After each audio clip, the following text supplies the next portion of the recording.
Alright, folks. Today is going to be a twofer. I don't know what time these videos are going to end up getting posted, but I'm going to start uploading once I get home. Interesting little side note, I love tracking my data usage on my phone, and I stream a bunch of stuff while I'm at work. I, of course, upload my podcasts, do audiobooks. My phone is my internet because I cannot get internet where I live out in the boonies, and so I've got to use my phone for hotspot, which all that's free included in the plan, and I've got unlimited data, so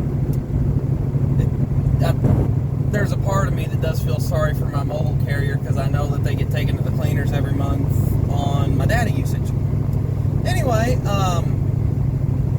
one of the things I wanted to mention today, this is completely off topic from anything that is going on in the world today. This is just something that I seen last week and I commented on today, and I talked with a buddy that's a preacher about, and I wanted to kind of just share it with you.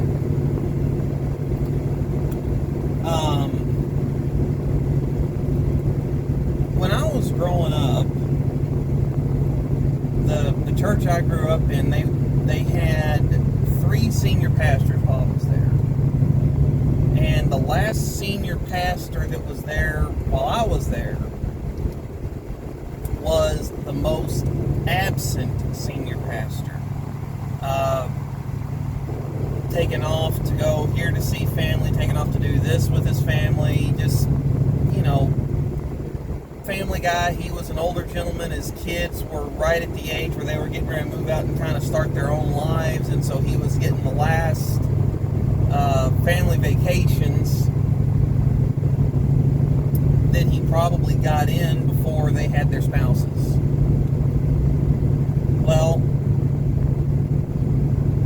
where it got interesting, in my opinion, is that preacher had caught a little bit of static from some people about his absence, and he didn't call him out. He just said, this is a concern that's been mentioned, and I just want to explain why I am gone as much as I am.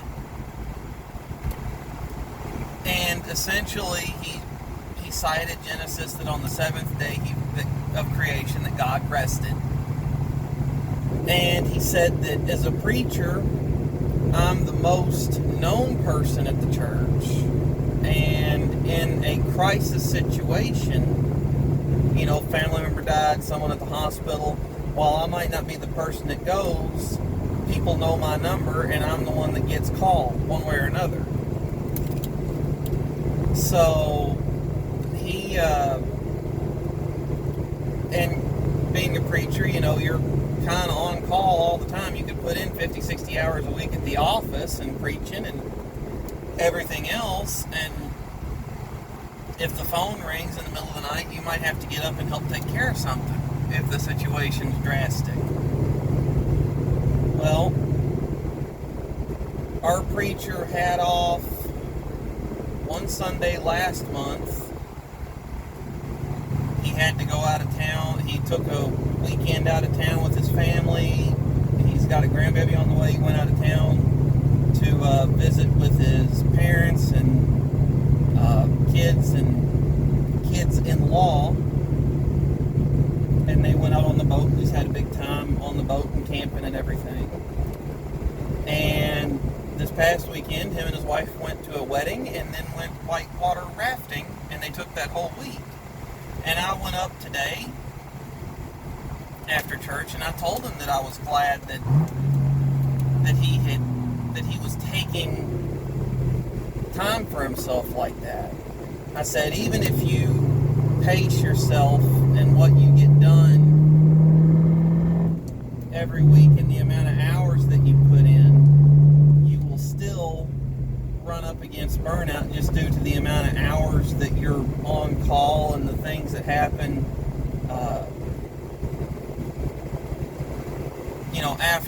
the 9 to 5 slot.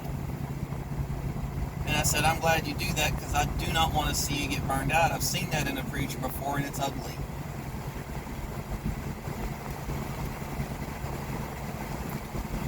So, and I think that comes out to a broader issue that sometimes happens in our culture today is there's not much self-care that goes on. I know a lot of people are just, looking out for theirs, but I know a lot of people don't relax and take care of themselves. I've kind of got a built-in day in my work week, in my week, where I can unwind and kind of do what I want. Due to my work schedule, I work night shift Tuesday through Friday. Well, I try to keep a day shift schedule as much as possible during the weekend. So, Monday I wake up at a very early hour for me normally. But I get up, I hang out with my family, or I go work my side job or what have you. And then Monday night, I'm staying up real late and flipping my sleep schedule back around so I can go to work Tuesday. So that's kind of my night. I can relax and unwind and, watch TV, rent a movie, chat with friends online that are night owls like myself. That's really my night to relax. And there have been nights that I've just jumped in the car and gone out riding around with no destination in mind. Well, anyway, I don't think many people do that very much anymore. Set some you time aside. It's go, go, go, go, go, go, go. So, I guess that's kind of what I wanted to mention, is just set some time aside for you to relax and unwind and get rid of a little of the stress of the day for the week. And especially if you work an on-call job. Good grief, that's important then, because you never know when you're going to end up in the middle of something. The other week, my wife's job has some on-call time, and they had canceled overtime at her job, but due to no fault of her own, she ended up getting some anyway, because when you're on call, you're the only person there, and you've got to get the work done that they set out for you to do. Well, anyway, she had to do an on-call job Saturday this particular week, 2 of them on Sunday this particular week, and then Monday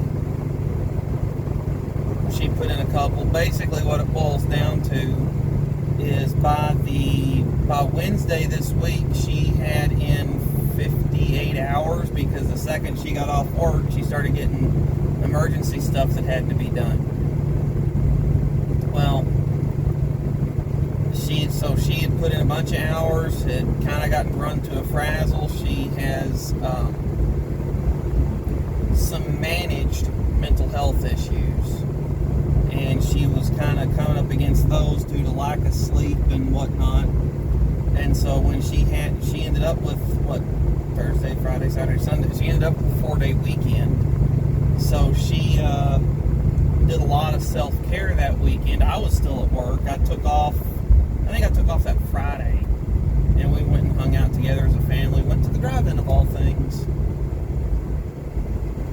Saw the Disney or Pixar movie Up, which is just a great little flick.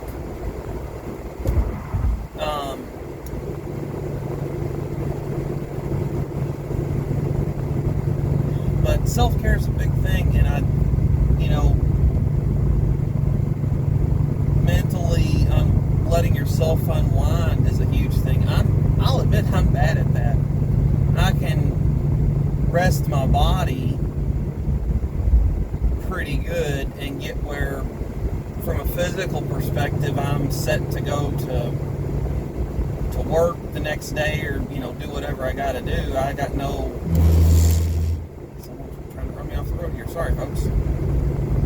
Get where I'm physically ready to go back to work next week, but mentally I have a tough time unwinding sometimes, especially when it comes time to go to bed. I'll lay in bed and think for 20-30 minutes. The other week, I forget what day it was, but I know for a fact I laid in bed for at least an hour and could not drift off, just thinking. So unwinding is a big part of taking care of yourself, especially mentally, getting relaxed. So anyway, I want to thank y'all for tuning in for another Cruise with Smooth. Hope y'all are doing good today. I'd love to hear y'all's tips about how to unwind and how to fall asleep in a hurry, because I know I can. My wife and I will, when we go to sleep, on the nights that we get to sleep in bed at the same time, I'll snuggle up behind her and we'll talk for a few minutes, and then she'll drift off and she'll get snoring while I'm still trying to get